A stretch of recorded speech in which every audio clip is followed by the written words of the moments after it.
मित्रों नमस्कार। मैं आपका साथी संदीप के Bhatt, cast accountant, company secretary, project management consultant, insolvency professional. आप सबका सुदर्शन चक्र चैनल में बहुत बहुत स्वागत है। और हम लोगों ने अभी कई छोटी छोटी वीडियोस और शॉर्ट्स बनाए हैं जिससे आपका कुछ इंटरेस्ट और क्यूरियोसिटी डेवलप हो चीज़ों को देखने में, समझने में। जो लोग इस फील्ड में इंटरेस्टेड हैं या जो लोग अपने इश्यूज़ को रिजॉल्व करना चाहते हैं, तो वही लोग इन सारे वीडियोज और इन सारी चीज़ों को देखते हैं। आज बात करेंगे कि ये वास्तु और वैदिक साइंस है क्या, एस्ट्रोलॉजी क्या है, न्यूमरोलॉजी क्या है, वैदिक ग्रिड क्या है, वास्तु क्या है, और इसका हमारे लाइफ में उपयोग क्या है, और क्या इससे कुछ फायदा वायदा होता भी है कि ये दुनिया भर की चीज़ें हम लोग यूट्यूब पे देखते रहते हैं, अपने आप को कंफ्यूज होते रहते हैं। कहीं कि कुछ बताया जा रहा है, at some place some other things are being told, at some place some other things are being told. आप उसको देखते हैं, फिर देख करके उसके उपाय हिसाब से आप उसका ट्रीटमेंट भी कर लेते हैं।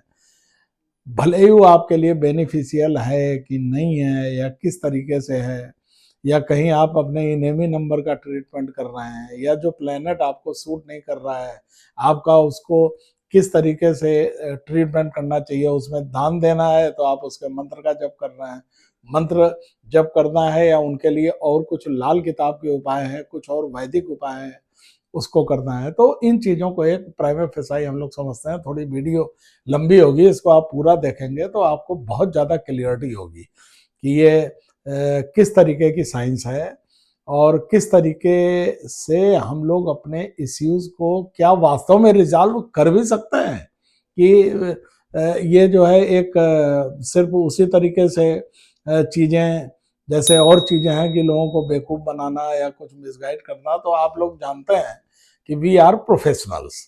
अब कोई भी प्रोफेशनल आदमी जो चीज़ों को आपको बताएगा वो पूरी रिसर्च और एनालिसिस के बाद बताएगा। हमने पहले भी कई बार हम लोगों ने बोला है कि our object is not to earn money, rather to share our knowledge, experiences. तो we have studied all the science, astrology, numerology, Lo Shu, numerology, Pythagoras system, and then Vedic science, then mobile numerology, then vastu, complete vastu.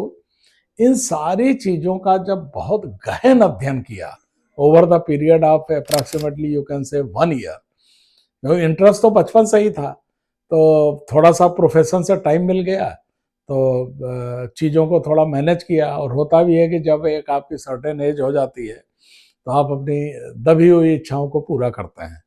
तो हमारी ये बड़ी इच्छा थी कि हम अपने समाज को या अपने लोगों को ट्रू नॉलेज, जो वास्तव में फिजिबल है, जो वास्तव में प्रूव्ड है, जो वास्तव में शास्त्रों में लिखी गई है।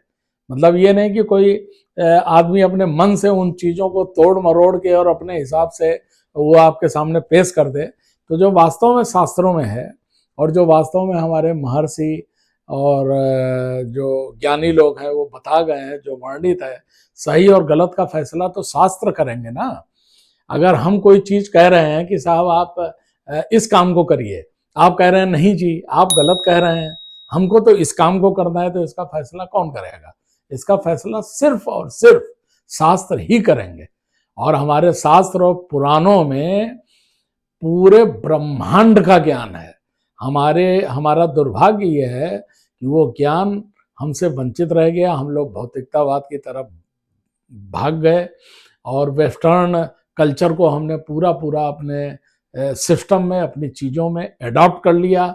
और उसी का नतीजा है कि ये दुनिया भर के डिप्रेशन, प्रॉब्लम, भागा दौड़ी और ये सारे इश्यू चल रहे हैं और शांति नहीं मिल रही है। और शांति सिर्फ पैसे से मिलती भी नहीं है। There are several factors. सारे ब्रह्मांड की, पूरे विश्व की, ब्रह्मलोक तक माया लोक का राज्य है और वहां तक इंक्लूडिंग देवता, वो भी इसी पे परेशान हैं कि साहब हमारी और प्रोग्रेस कैसी हो और कैसे उन्नति हो। क्योंकि वहां भी जब पुण्य काल खत्म होगा तो उनको यहीं पे भेज दिया जाएगा। खैर, तो ये तो सब हमारे शास्त्रों में और पुराणों में सारी चीजें वर्णित है, तो सही गलत का फैसला वहां से होता है, ना हमारे कहने से होगा ना आपके कहने से होगा। अब बात आती है मानने की कि जी मैं तो इन चीजों को नहीं मानता, तो आपके मानने और न मानने से किसी भी चीज पे कोई फर्क पड़ता नहीं है।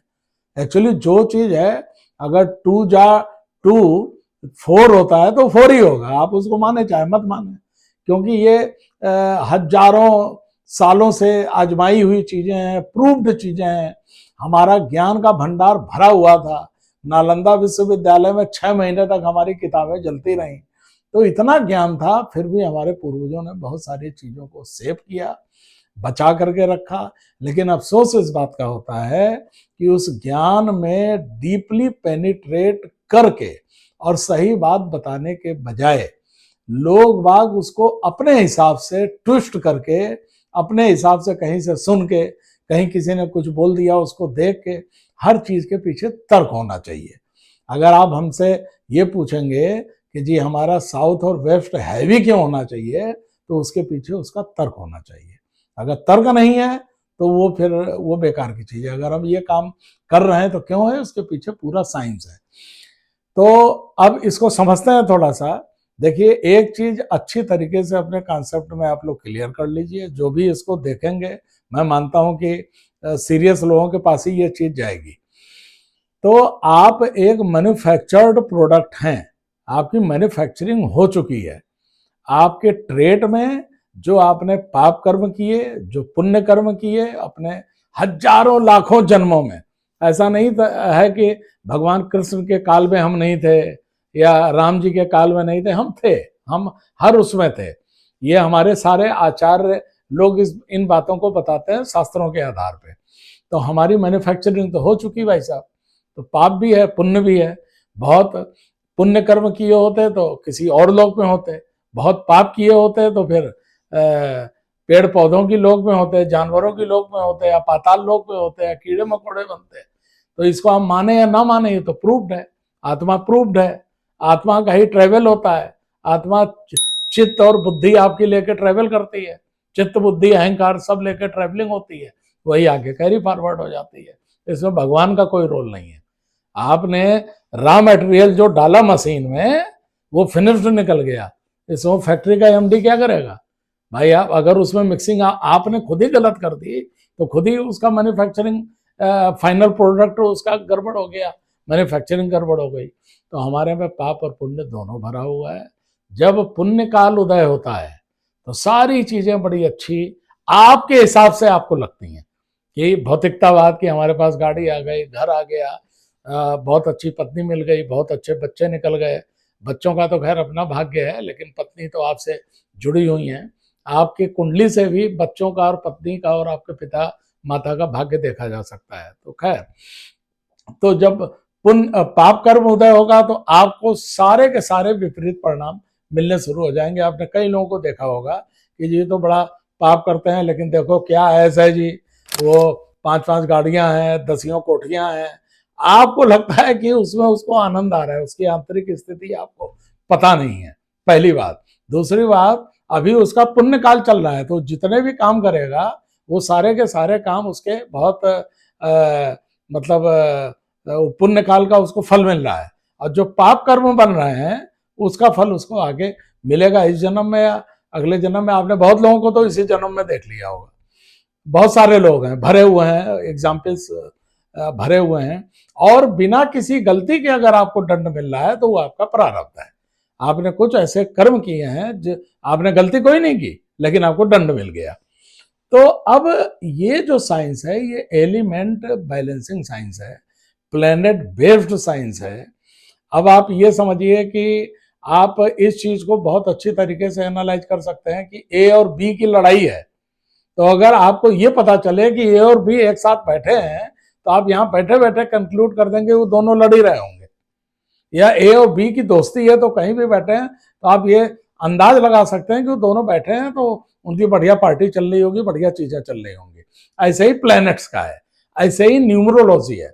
देखिए, सारी चीजों का बेस एस्ट्रोलॉजी है। एस्ट्रोलॉजी से ही ये न्यूमरोलॉजी का फॉर्म निकला है। न्यूमरोलॉजी इसलिए कि इससे जब आपको बताया जाता है तो आपको समझ में बहुत जल्दी आता है, मतलब है वही। अब कई लोगों ने लोसू को उसमें कुआ नंबर डाल के और बर्थडे नंबर डाल के और पता नहीं क्या क्या डाल के वो उसको एक एस्ट्रोलॉजी की सेप देने की कोशिश की। उन सारी चीजों को हम लोगों ने आजमाया, बहुत सारी चीजों को तो हमने अपने ऊपर आजमाया, जिसको कहते हैं ट्रायल एंड एरर। पहले हमने लोसू ही पढ़ा, लोसू पढ़ने के बाद समझ में आया कि अरे भाई ये तो सिंपल एक एलिमेंट बैलेंसिंग है, घर का आप जैसे वास्तु करते हैं वो करते हैं, इसमें आपको कोई नंबर नहीं डालना है, कुछ भी नहीं डालना है। ये सब जो है बेकार की एकदम चीजें फैलाई जा रही हैं और लोगों को कंफ्यूज किया जा रहा है। हम लोग ऑब्जेक्ट वो नहीं है। तो ये लोसू सिंपल, तो पाइथागोरस सिस्टम वो आपका 100% आपके एस्ट्रोलॉजी के ऊपर बेस्ड है, और जो हमारा वास्तु है वो भी उसी के ऊपर बेस्ड है। आपकी कुंडली देख के बताया जा सकता है कि आपका वास्तु दोष आपके घर और ऑफिस के किस जोन में होगा, और वो हम लोग करते हैं। उसका ट्रीटमेंट होता है, छोटे छोटे ट्रीटमेंट होते हैं। तो उसका फायदा ये होगा कि आपका जो पॉजिटिव एनर्जी है वो बहुत बढ़ जाएगी, निगेटिविटी कम हो जाएगी। लेकिन कोई भी साइंस ये नहीं कर सकती कि आपको ट्रेड मिला है 2 कमरे के मकान में रहने का, या आपको ट्रेड मिला है कि आप पूरे जीवन में 10 करोड़ रुपए कमाएंगे और इन उपायों को करके आप खरबपति बन जाएं, आपके बीसियों बंगले हो जाएं। ये सब पॉसिबल नहीं है। ये आपकी पॉजिटिविटी को बढ़ाती है, निगेटिविटी कम कर देती है। जो प्लेनेट आपको बहुत ज्यादा हार्म कर सकते हैं वो उससे आपकी सुरक्षा करती है, प्रोवाइडेड कि आप नाम जब भी करते रहें, आप जिस धर्म में हैं उस धर्म में भगवान को हमेशा याद करते रहें, तभी उसका फल मिलेगा। क्योंकि सारी वो जो मास्टर बैठे हैं पूरे ब्रह्मांड के, उन तक आपकी प्रेयर पहुंच गई तो कुछ भी असंभव नहीं है। तो आप लोग अपने कॉन्सेप्ट में क्लियर रहिए। आप प्रॉपर अपनी एक एनालिसिस कराइए किसी जानकार आदमी से, कोई भी हो सकता है वो। हम लोगों का भी नंबर इसमें डिस्क्रिप्शन बॉक्स में आपको मिलेगा। हमारी पहले की वीडियोस हैं, कुछ हमने न्यूमरोलॉजी पे, कुछ वास्तु पे डाली हुई हैं पहले, तो उसको भी आप वहाँ से लिंक में जा करके देख सकते हैं। हमने प्लेलिस्ट भी बनाई हुई है इसकी, तो कभी भी संपर्क करना हो आप वो कर सकते हैं। फिर से जो है हम लोग जो आपको गाइड कर रहे हैं वो पूरी रिसर्च एनालिसिस आप समझ जाइए, इस पर पीएचडी कर ली है, तो उसके बाद ही आपको बता रहे हैं। तो आप जो भी बताया जाएगा उसको आप पत्थर की लकीर मान लीजिए। और एक स्वर विज्ञान भी है जिसको कहते हैं सांसों का विज्ञान, उसका भी बहुत तगड़ा इफेक्ट है, क्योंकि वो भगवान शिव ने माँ पार्वती को दिया था, वो विद्या गुप्त हो गई थी। तो उसको भी हम लोग ग्रेजुअली बताएंगे। हम लोग इस पे धीरे धीरे वेबिनार भी शुरू करेंगे, आपको बहुत आनंद आएगा। आप वीडियोस देखते रहिए, लाइक, सब्सक्राइब और अपने मित्रों को फॉरवर्ड करिए। हम लोगों के टच में आप बने रहिए। आपका सब बहुत शुभ हो, मंगलमय हो। बहुत बहुत धन्यवाद। नमस्कार।